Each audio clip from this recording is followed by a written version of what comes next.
కావాల్సిన పదార్థాలన్నీ ఇక్కడ సిద్ధంగా ఉన్నాయి. సో గవ్వలు అనగానే మనం డీప్ ఫ్రై చేసుకుంటాం కదా. సో ఫస్ట్ ఆయిల్ వేడి పెట్టేస్తున్నాం.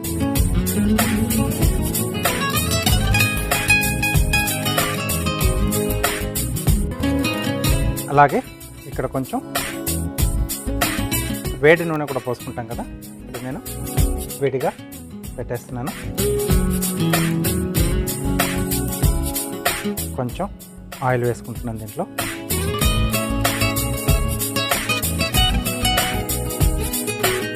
అలాగే ఇక్కడ మనం ఒక పేస్ట్ రెడీ చేసుకుంటున్నాం.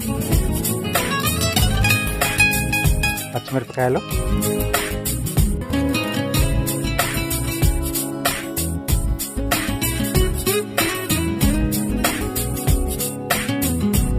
ఓకే. సో అల్లం ముక్కలు,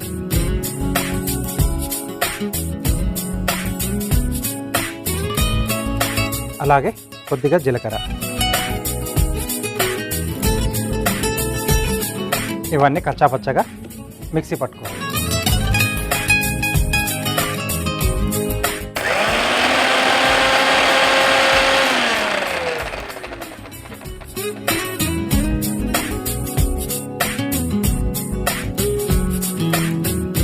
ఓకే, ఒకసారి మళ్ళీ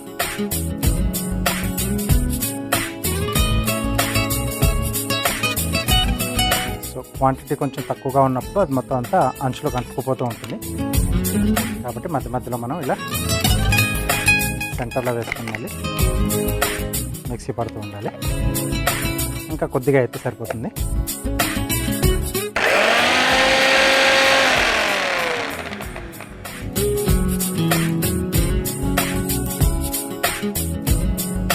ఓకే. సో ఇలా కచ్చాపచ్చగా అల్లం, పచ్చిమిర్చి, అలాగే జీలకర్ర ఇలా పేస్ట్ చేసి పెట్టేసుకోవాలి. ఓకే, ఆయిల్ కూడా వేడైపోయింది. స్టవ్ ఆఫ్ చేసేసుకుందాం. ఒక మిక్సింగ్ బౌల్లో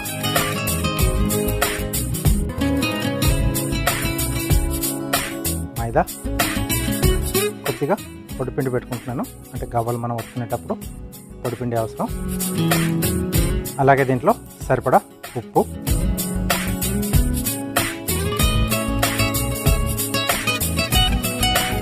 కొద్దిగా వాము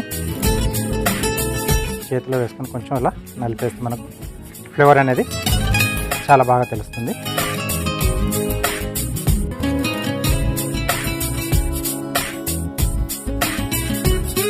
ఓకే, నెక్స్ట్ మనం ఇందాక రెడీ చేసి పెట్టుకున్న అల్లం, పచ్చిమిర్చి, జీలకర్ర పేస్ట్,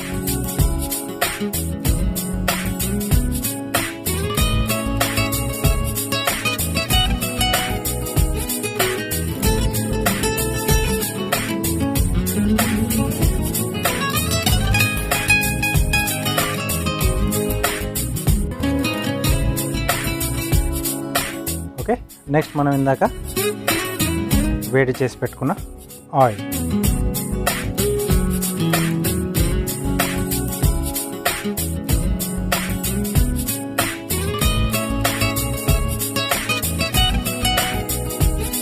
ఓకే.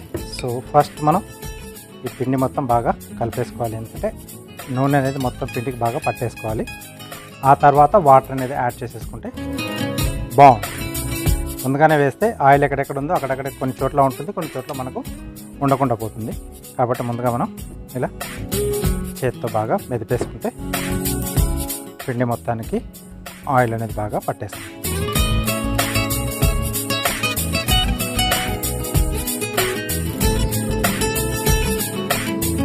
ఓకే. సో ఇది కంపల్సరీ మనం నీళ్ళు యాడ్ చేసుకునే ముందర చేయాల్సిన ప్రాసెస్ అన్నమాట ఇది.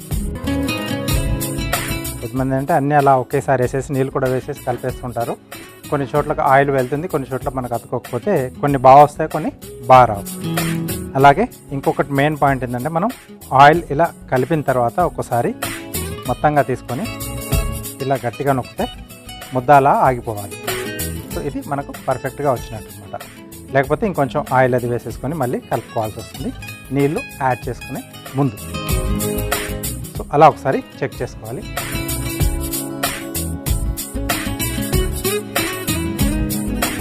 సో దీంట్లో కొద్దిగా వాటర్ వేసుకుంటూ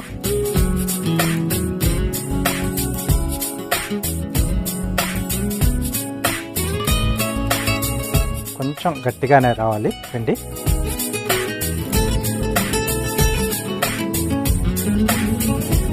కొద్ది కొద్దిగా చూస్తూ యాడ్ చేసుకోవాలి.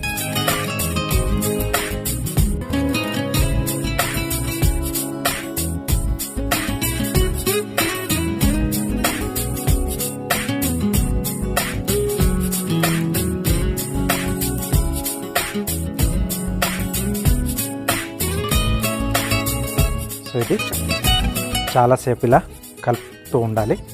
ఎందుకంటే కొంచెం దాంట్లో వచ్చేది ఆ స్టిక్కినెస్ అనేది బాగా వస్తే మన గవ్వలు బాగా వస్తాయి. అలాగే కొంచెం గుల్లగా కూడా వస్తుంది, ఆయిల్ అదంతా కూడా వేసుకున్నాం కదా. సో ఎక్కువసేపు ఇలా కలుపుతూ ఉండాలి. కొన్ని రకాల స్నాక్స్ అవి ఐటమ్స్ మనం చేసుకునేటప్పుడు ఎంత బాగా కలిపితే పిండి మనకు అంత బాగా వస్తుంది. కొద్దిగా వాటర్ ఎక్కువైంది, ఇక్కడ కొంచెం పొడి పిండి వేస్తున్నాను.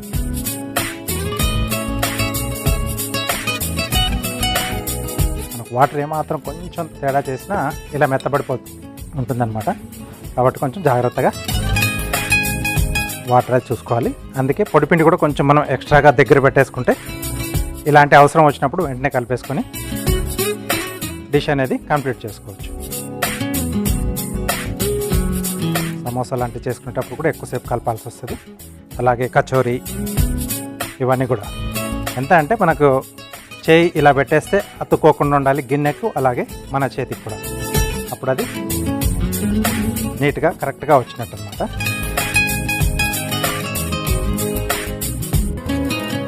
సో ఇక్కడ కొంచెం మనకని టైం అనేది పడుతుంది.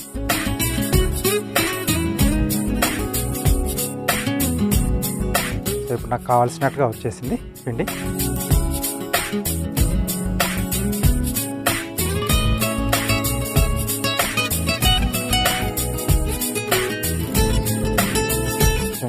పెట్టేసుకుంటే మనకి ఇలా ఫింగర్ పెట్టిన స్టిక్ కాకుండా వస్తుంది. అలాగే ఎక్కడ గిన్నె కూడా నీట్గా అయిపోతుంది. సో ఇది దీన్ని ఏంటంటే మనం కాసేపు రెస్ట్ ఇవ్వాలి. ఒక 10 నిమిషాలు అలా రెస్ట్ ఇచ్చేస్తే ఆ తర్వాత మనది గవ్వలు చేసుకోవడానికి పిండి రెడీగా ఉంటుంది. ఆయిల్ కూడా మనకి ఇంకొంచెం రెడీ కావాలి. సో కాసేపు మనం వెయిట్ చేద్దాం.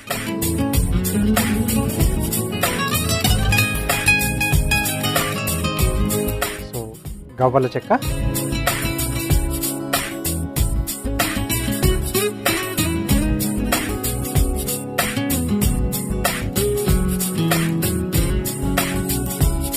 దీనిపైన కొంచెం పొడిపిండి వేసేసుకొని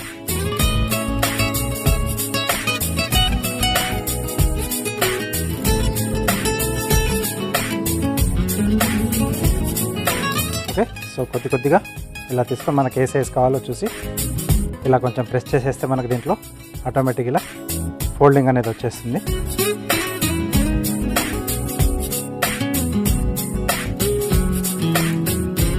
స్టార్టింగ్లో కొంచెం ప్రాక్టీస్ చేస్తే సరిపోతుంది. సైజ్ అనేది ఈవెన్గా ఉండాలంటే మనం వేయించుకునేటప్పుడు కూడా ప్రాపర్గా వేగుతాయి. చిన్నగా కావాలంటే చిన్నగా, పెద్దగా కావాలంటే పెద్దగా. ఈ సైజ్ మ్యాక్సిమం సైజ్ సరిపోతుంది.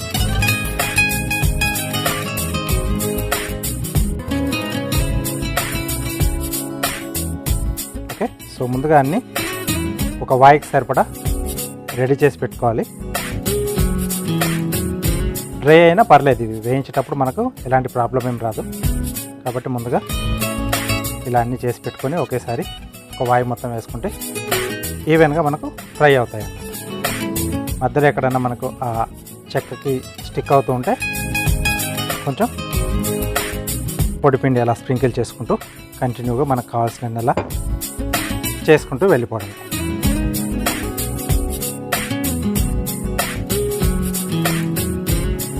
ఓకే. సో హాలిడేస్లో పిల్లలు ఇంటికాడ ఉంటే ఇలాంటివి చేసి పెట్టేస్తే వాళ్ళకి ఒక వర్క్ నేర్చుకున్నట్టు ఉంటుంది, కొంచెం టైంపాస్గా ఉంటుంది, కొద్దిగా అంటే ఫన్నీగా కూడా ఉంటుంది. అంటే ఒక గేమ్ ఆడుతున్నట్టుగా. వేస్ట్ అయినా పర్లేదు, అంటే సరిగా షేప్ రాకపోతే మళ్ళీ వాటిని ముద్ద చేసేసి మళ్ళీ చేసుకోవచ్చు మనం. సో ప్రాక్టీస్ చేసినట్టు, కొన్ని వంటలు నేర్చుకున్నట్టు, ఏదో ఒక యాక్టివిటీ అనేది నేర్పిస్తూ ఉండాలి, ఖాళీగా కూర్చొనివ్వకుండా. హాలిడేస్లో పిల్లలు వాళ్ళకి నచ్చిన ఐటమ్స్ని అంటే స్టవ్ దగ్గర, డీప్ ఫ్రై దగ్గర, ఇలాంటి వాటి దగ్గర మనం ఉండి ఇలాంటి చేసే షేపులు చేసే వాటిని కూడా వాళ్ళతో చేస్తే వాళ్ళకి కొంచెం ఐడియా అనేది వస్తుంది, ఒక యాక్టివిటీ ఉంటుంది, బోర్ కాకుండా ఉంటారు. ఖాళీగా ఉంటే తెలిసినే కదా, ఫోన్ పట్టేసుకొని ఎక్కడో చోట కూర్చుండిపోతారు. అది కాకుండా ఉండాలంటే ఇలాంటి ఏమైనా వాళ్ళకి యాక్టివిటీ వాళ్ళకి నచ్చిన ఫుడ్లో చేస్తూ ఉంటే బాగుంటుంది. ఓకే, సో కలర్ కూడా బాగా వచ్చిందండి. మనం ఒక పర్టికులర్ ఫ్లేవర్స్ కావాలనుకున్నప్పుడు, అంటే పుదీనా ఫ్లేవర్లో కావాలనుకుంటే పుదీనా పేస్ట్ చేసుకోవచ్చు, కరివేపాకు అంటే కరివేపాకు, కొత్తిమీర అంటే కొత్తిమీర, తోటకూర అంటే తోటకూర, అలా టమాటో, రకరకాల ఫ్లేవర్స్లలో రకరకాల కలర్స్లో కూడా చేసుకోవచ్చు. చూడడానికి ఫస్ట్ ఏంటంటే పిల్లలకి అట్రాక్టివ్గా ఉండాలి. నెక్స్ట్ కొంచెం టేస్ట్ కూడా మెయింటైన్ చేస్తే హ్యాపీగా తినేసేస్తారు.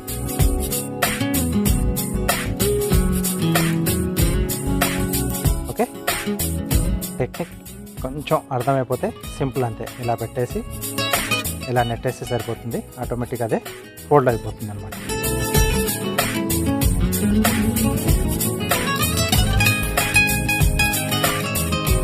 ఓకే, సో ఒకటి ముందుగా వదిలేసి చూద్దాం. అలా చిన్న చిన్న బుడగలు రావాలి మనకి. దానివల్ల ఏంటంటే మనకి అది లోపల వరకు కూడా, అంటే కొంచెం మందంగా ఉంటుంది ఇది పట్టుకునేటప్పుడే, కాబట్టి చిన్నటి మంట పైన మనం వాటిని వేసేసుకొని మెల్లిగా ఫ్రై చేసేసుకుంటే లోపల వరకు కూడా బాగా వేగుతాయి, మంచి క్రిస్పీగా గుల్లగా వస్తాయి అన్నమాట.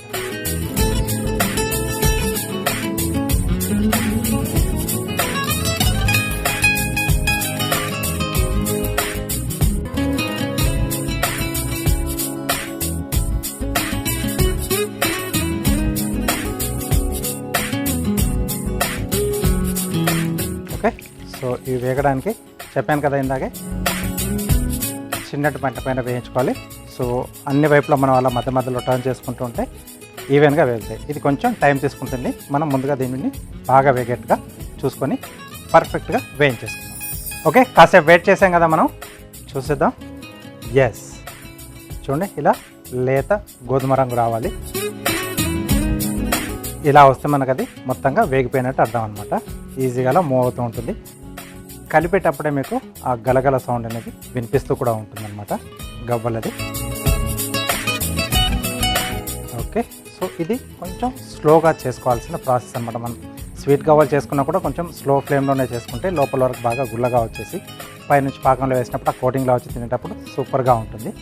సో మొత్తం కూడా చేయడం, పిండి కలపడం ఒక ఎత్తు, దాని తర్వాత వాటిని వేయించుకోవడం ఒక ఎత్తు. సో దీన్ని మనం మొత్తం ప్లేట్లోకి తీసేసుకున్నాం.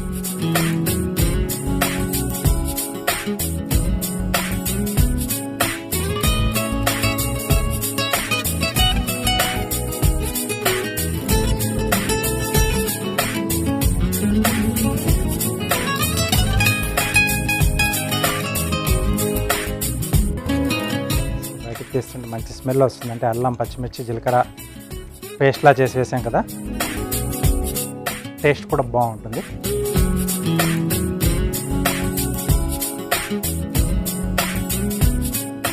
ఓకే, సో కొంచెం ఇవి చల్లారితే మనకు కరకరలాడుతూ సూపర్గా ఉంటాయి, కారం గవ్వలు.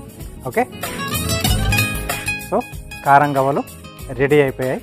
వీటికి కావాల్సిన పదార్థాలు, అలాగే వీటి తయారీ విధానం మీకోసం మరోసారి. కారం గవ్వలు తయారు చేసుకోవడానికి కావాల్సిన పదార్థాలు: మైదా 1 కప్పు, ఉప్పు తగినంత, వాము 1/2 టీ స్పూన్, జీలకర్ర 1 టీ స్పూన్, పచ్చిమిరపకాయలు 3, అల్లం చిన్న ముక్క, నూనె డీప్ ఫ్రైకి సరిపడా. కారం గవ్వలు తయారు చేసుకునే విధానం: ముందుగా స్టవ్ ఆన్ చేసి డీప్ ఫ్రైకి నూనె వేడి చేసుకోవాలి. ఒక మిక్సీ జార్లో పచ్చిమిర్చి, అల్లం ముక్కలు, జీలకర్ర వేసి కచ్చా పచ్చాగా మిక్సీ పట్టుకోవాలి. ఇప్పుడు మరో స్టవ్ ఆన్ చేసి ప్యాన్ లో నూనె వేసి వేడయ్యాక స్టవ్ ఆఫ్ చేసుకోవాలి. ఇప్పుడు ఒక మిక్సింగ్ బౌల్లో మైదా పిండి, సరిపడా ఉప్పు, వాము, మిక్సీ పట్టుకున్న అల్లం పచ్చిమిర్చి పేస్ట్, వేడి చేసుకున్న నూనె వేసి ఒకసారి కలుపుకోవాలి. ఇప్పుడు నీళ్లు పోసి ముద్దలా కలుపుకోవాలి. గవ్వల చెక్కకు పొడిపిండి రాసి కలిపి పెట్టుకున్న పిండిని చిన్న ఉండలు తీసుకొని గవ్వల చెక్కపై వేసి గవ్వల్లా ఒత్తుకొని వేడి నూనెలో వేసి డీప్ ఫ్రై చేసుకుని సర్వింగ్ ప్లేట్లకు తీసుకొని సర్వ్ చేసుకుంటే కారం గవ్వలు రెడీ.